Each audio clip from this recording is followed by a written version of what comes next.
The name Tutankhamun is synonymous with the golden splendor of ancient Egypt.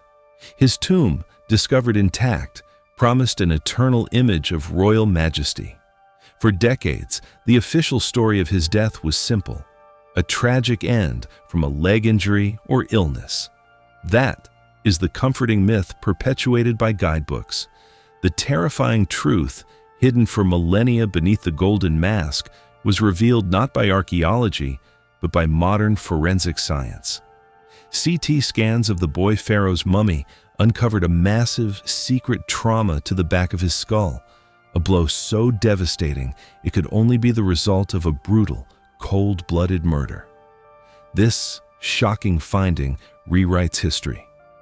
Tutankhamun did not die of natural causes. He was assassinated in a conspiracy that ripped through the very heart of the royal court. The prime suspect was not an enemy general, but the trusted official who took his throne, his own Vizier. The greatest secret of the Boy Pharaoh is that he was the final tragic victim of a terrifying political purge that sought to erase the heretical Amarna legacy. Don't you dare look away.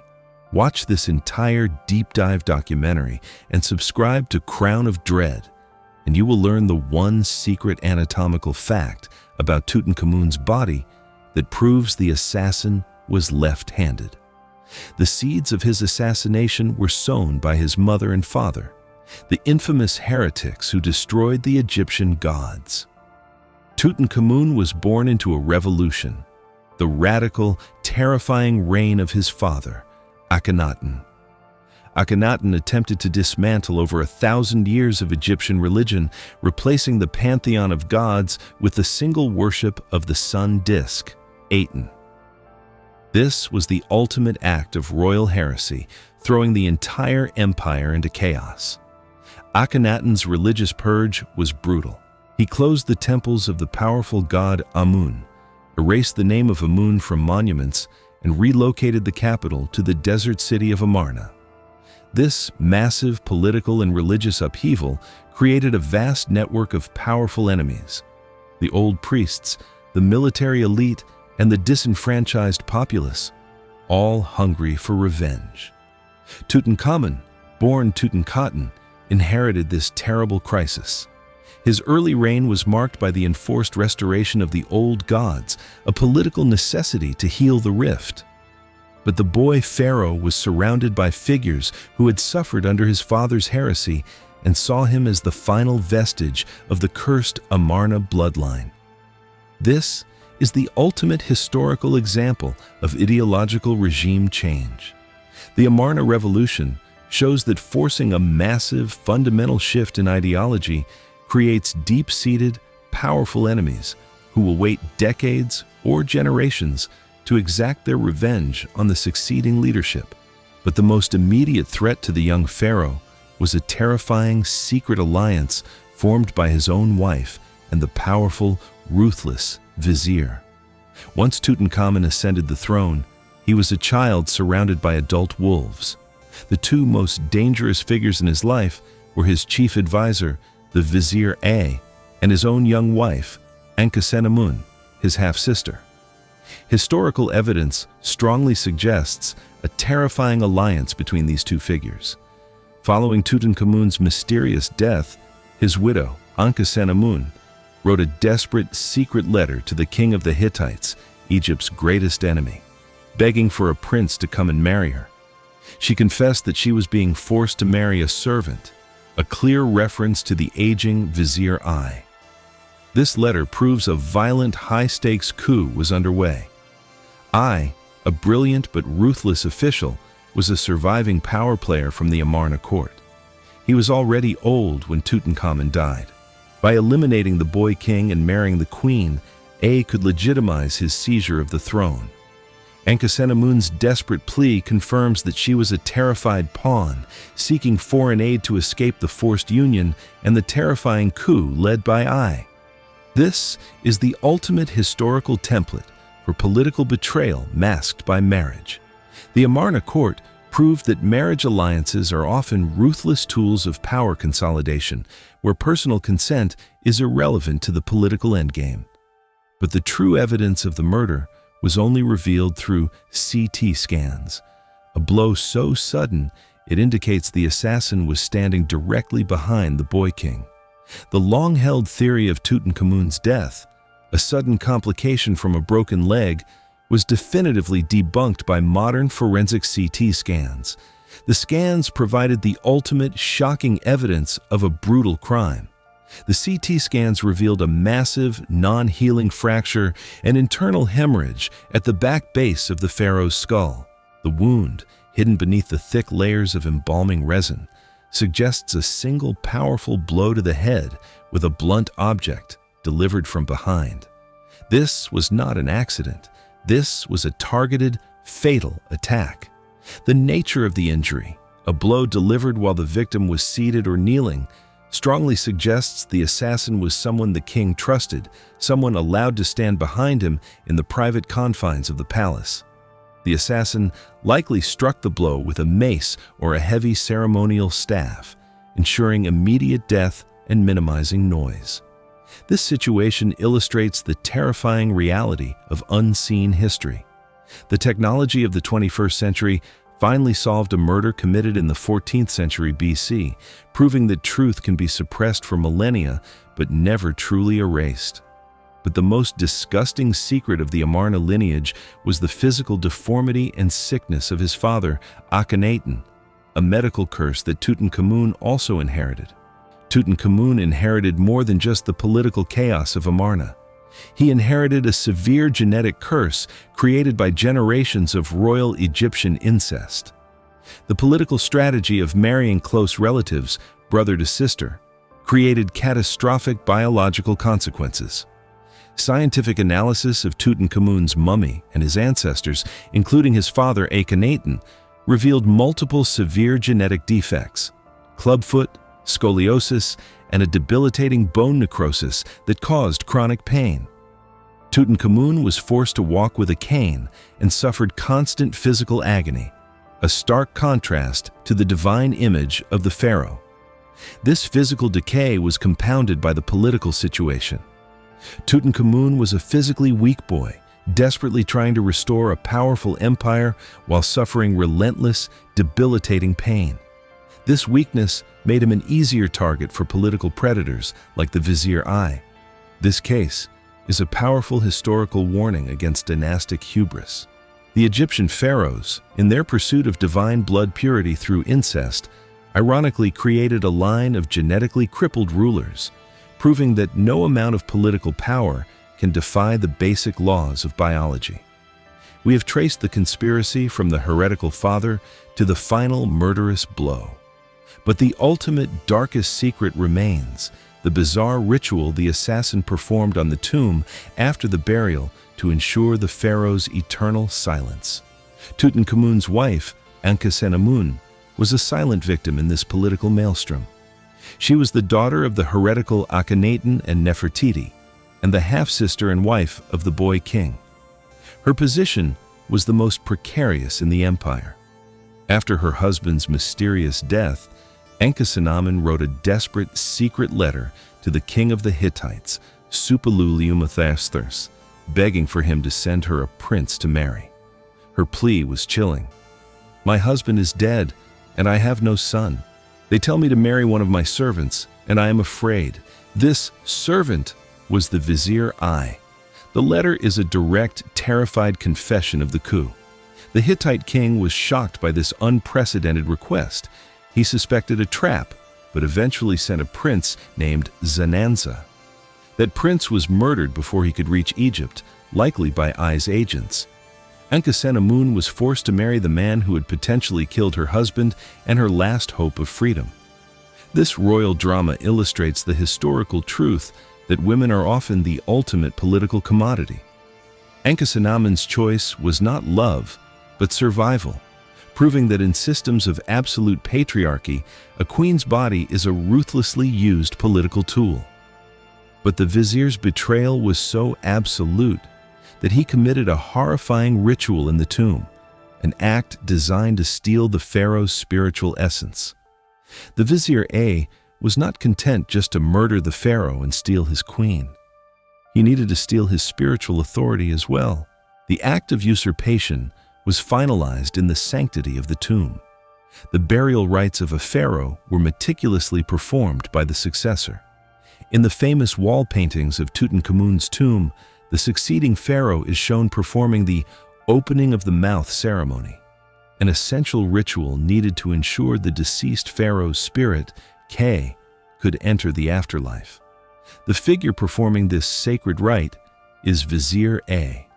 By performing the opening of the mouth, I was not only legitimizing his claim to the throne, but was essentially stealing the spiritual mantle of the pharaoh. Furthermore, A usurped a personal item of Tutankhamun.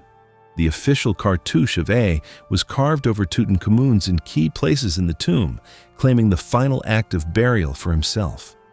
This is the ultimate historical example of propaganda and political theft. I understood that controlling the public narrative of the king's death and funeral was more important than the murder itself, a tactic used by totalitarian regimes to rewrite history. But the most disgusting secret of the Amarna lineage was the physical deformity and sickness of his father, Akhenaten, a medical curse that Tutankhamun also inherited. To understand Tutankhamun's vulnerability, we must look to his father, the heretic Pharaoh Akhenaten. Akhenaten's famous, bizarre physical appearance, the elongated face, large hips, and feminine physique, has long been the subject of debate. Modern science suggests this was not stylized art, but a reflection of severe genetic defects caused by generations of incest. Akhenaten was possibly afflicted with a combination of conditions, including Marfan syndrome, or a severe form of endocrine disorder, resulting from his parents being siblings. This genetic burden was passed directly to his son, Tutankhamun. Tutankhamun, though his appearance was more normal, suffered from the same genetic fragility: clubfoot, a cleft palate, and severe bone necrosis. The boy Pharaoh was a walking testament to the biological disaster caused by the royal obsession with pure blood. This serves as a terrifying historical warning against dynastic pride. The pharaohs, in their quest for divine purity through incest, inadvertently created a line of physically crippled rulers, proving that biological laws are absolute, even for the son of Ra. But the darkest secret of the Amarna palace was a bizarre, horrifying ritual the courtiers performed on their own faces to mimic the pharaoh's deformity. The bizarre physical appearance of Akhenaten, the result of genetic defects, created a terrifying, short-lived fashion trend in the Amarna court. Courtiers engaged in a perverse form of sycophancy, distorting their own bodies to mimic the pharaoh's supposed divinity. Archaeological findings from the Amarna period show statues and art depicting courtiers with exaggerated, elongated heads and bodies, imitating the pharaoh's unusual physique. This was a mandatory ritual of loyalty. To honor the pharaoh, one must physically resemble him, even if that resemblance was to a genetic defect. This ritual of enforced physical distortion highlights the ultimate absurdity of absolute power. The courtiers, eager for political favor, willingly abandoned their own physical identity to participate in the pharaoh's religious and physical delusion. This is a chilling historical precedent for totalitarian conformity. The Amarna court proved that under absolute rule, individuals are often compelled to physically and ideologically conform to the ruler's flaws, even if it means sacrificing their own identity and physical health. But the final terrifying piece of evidence in the tomb concerns the pharaoh's severed finger, a mutilation that was performed in secret after his death.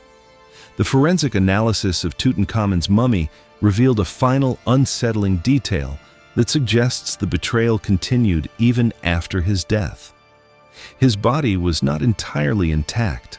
Forensic archaeologists discovered that one of Tutankhamun's fingers was missing, a clean, ritualistic mutilation performed after the boy Pharaoh's death. This was not a random injury. It was a symbolic act of removal.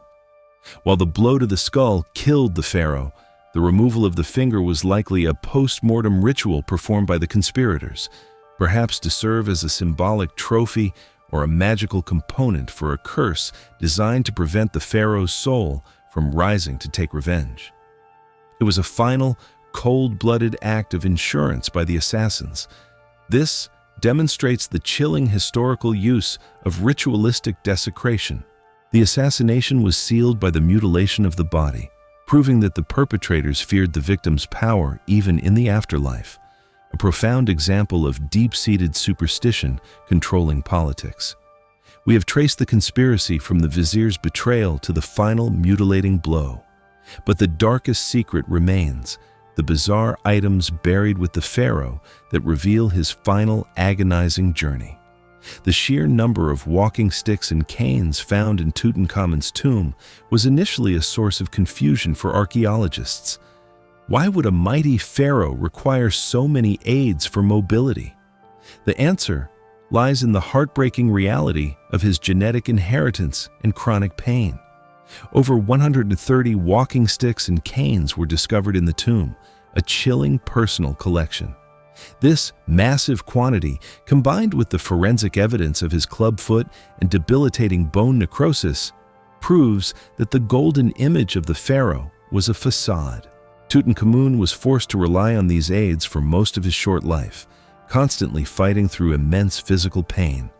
Furthermore, while the tomb contained magnificent chariots, analysis of the chariots and the pharaoh's physical condition confirms that he rarely, if ever, used them in high-speed, traditional royal hunts or military parades. The weakness in his legs made such activity impossible. The chariots were ceremonial props, symbols of power the king was physically unable to wield. This situation illustrates the ultimate historical paradox of image versus reality. Tutankhamun's vast treasure hid a tragic reality. The most powerful ruler was a physically disabled boy whose life was defined by pain, a universal conflict between public expectation and private suffering. But the most perverse burial ritual involved his twin stillborn daughters, a tragic fate that was a devastating sign of the dynasty's final collapse. The final, devastating evidence of the Amarna dynasty's genetic doom was sealed in two tiny, separate coffins found inside Tutankhamun's tomb. They contained the remains of his two stillborn daughters conceived with his wife, Ankhesenamun. Genetic testing confirmed that the girls were the products of full sibling incest. Tutankhamun and Ankhesenamun were both children of Akhenaten. The twins were born prematurely and suffered from multiple severe deformities and congenital defects, rendering them unable to survive. The burial of the two stillborn fetuses within the pharaoh's own tomb was highly unusual, suggesting a profound, final act of desperation and tragedy. Tutankhamun was obsessed with ensuring the safe passage of his daughters into the afterlife, knowing that their tragic fate was the final, devastating payment for his family's pursuit of divine blood purity. This is the ultimate heartbreaking historical proof that political pride cannot override biological law. The twins' tragic death was the final, clear, anatomical verdict against the policy of royal incest, proving that the destruction of the dynasty was self-inflicted. But the true source of the curse that haunted the tomb was a scientific and logistical secret that terrified the early excavators. The deaths of several key members of the excavation team following the opening of Tutankhamun's tomb in the 1920s gave rise to the legendary Curse of the Pharaohs. The public and the press were obsessed with the idea of a spiritual curse exacting revenge. The terrifying reality was far more scientific. The tomb, sealed for over 3 millennia, contained a highly toxic environment. Scientific analysis later revealed the presence of dangerous, high concentrations of deadly spores, toxic fungi, and bacteria that had been trapped in the stagnant air. The swift, unexpected deaths of the excited excavators, suffering sudden fevers and internal collapse, were not acts of magic, but biological contamination. This scientific truth was often suppressed or downplayed by the press, which preferred the dramatic narrative of the curse. Lord Carnarvon, who financed the excavation and died shortly after, was the curse's most famous victim. This historical incident illustrates the terrifying power of fear and mythology over science. The public preferred a dramatic, spiritual explanation for the deaths, even when the underlying cause was a basic environmental contamination, a pattern of denying uncomfortable scientific facts that persists today. But the most blatant act of political theft and cover-up was committed by Vizier A in the days immediately following the burial. The Vizier A, having assassinated the pharaoh and married the queen, needed a final burial place worthy of a pharaoh. He took the ultimate step. He stole Tutankhamun's intended, magnificent tomb. Tutankhamun's small, rushed tomb was almost certainly not intended for him. He was hastily interred in a smaller, lesser tomb, likely prepared for a high-ranking noble. Historical evidence suggests that Vizier A appropriated the large, fully prepared tomb that should have been Tutankhamun's and used it for his own burial upon his death 4 years later. This final act of theft confirms the absolute power and cynical ruthlessness of A. He ensured that even in death, the boy pharaoh was robbed of his dignity and his rightful resting place. The largest burial site was reserved for the usurper, not the rightful king. This cover-up ensured that the boy pharaoh's tragic, short life was robbed of its final resting symbol. This demonstrates the timeless tactic of official historical erasure. The usurper attempts to rewrite the visual narrative of power by literally stealing the monumental proof of the previous regime's legitimacy, a practice common in totalitarian states. We have witnessed the assassination, the theft, and the tragedy. Now, for the final critical verdict, we must confront the ultimate moral cost of the Amarna curse. We have unsealed the secrets of Tutankhamun, the discovery of the hidden skull trauma, the ruthless political betrayal by the Vizier I, the desperation of Queen Ankhesenamun, and the tragic burden of the Amarna genetic curse. The boy pharaoh's life was a gilded tragedy, a brief moment of magnificent power that ended with a blunt blow to the head, proving that in the royal courts of Egypt, absolute power provided no protection against personal betrayal. We have revealed the entire horrifying truth. But now, we turn the final question to you, the crown of dread audience. Tutankhamun was the victim of a political assassination, the blow to the skull, orchestrated by a trusted official, Vizier A, who immediately married his widow and seized the throne. Is the murder of a legitimate but weak ruler by a strong, capable official morally justifiable if it is done to end a period of political instability and secure the immediate stability of the empire? Let the world know your verdict. Drop your opinion in the comments below. Subscribe to Crown of Dread for more hidden history, and join us next time as we unearth the terrifying stories of blood and betrayal from the hidden courts of the Austro-Hungarian Empire.